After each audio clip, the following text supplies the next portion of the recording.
ശരിക്കും ജൂതർക്ക് ദൈവം വാഗ്ദാനം നൽകിയ ഭൂമിയാണോ ഇസ്രായേൽ? ഇങ്ങനെ ഒരു ചോദ്യം വന്നപ്പോൾ അമേരിക്കയിലെ ഇവാഞ്ചലിക്കൽ ക്രൈസ്തവരിൽ 70% പേരും യെസ് എന്നാണ് ഉത്തരം പറഞ്ഞത്.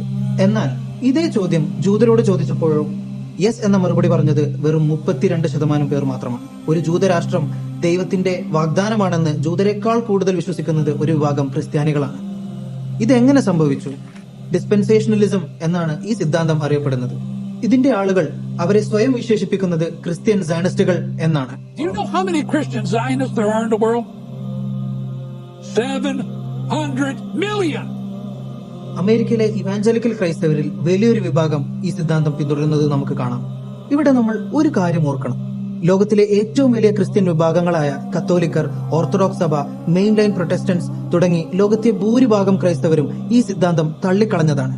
പക്ഷെ ലോകത്തെ ഏറ്റവും ശക്തമായ രാജ്യത്തിന്റെ വിദേശ നയങ്ങൾ തീരുമാനിക്കുന്ന പലരും ഈ സിദ്ധാന്തത്തിൽ വിശ്വസിക്കുന്നവരാണ്. ഇന്ന് ക്രൈസ്തവരിൽ പലരും ഇസ്രായേലിനെ സ്നേഹിക്കുന്നവരാണ്. പക്ഷെ എന്നും അത് അങ്ങനെ ആയിരുന്നില്ല. ക്രൈസ്തവ ലോകവും ജൂതന്മാരും തമ്മിലുള്ള 1500 വർഷത്തോളം പഴക്കമുള്ള ബന്ധത്തെ നമുക്ക് വൈരം എന്ന ഒരൊറ്റ വാക്കിൽ വിശേഷിപ്പിക്കാം. ക്രിസ്തുവിനെ കൊന്നവർ എന്ന ആരോപണത്തിന്റെ ഭാരം മുഴുവൻ പേറേണ്ടി വന്നവരാണ് ജൂത ജനത. തിരിച്ചറിയാനുള്ള അടയാളം തൊഴിൽ നിഷേധം, നാടുകടത്തൽ, കൂട്ടക്കൊല എന്നിങ്ങനെ ജൂതരോടുള്ള എല്ലാവിധ ദ്രോഹവും തുടങ്ങിയത് നാസികൾ അല്ല എന്നതാണ് ചരിത്രം. ഇവിടെയാണ് ചരിത്രത്തിലേക്ക് വളരെ പ്രധാനപ്പെട്ട വേറൊരാളുടെ വരവുണ്ടാകുന്നത്.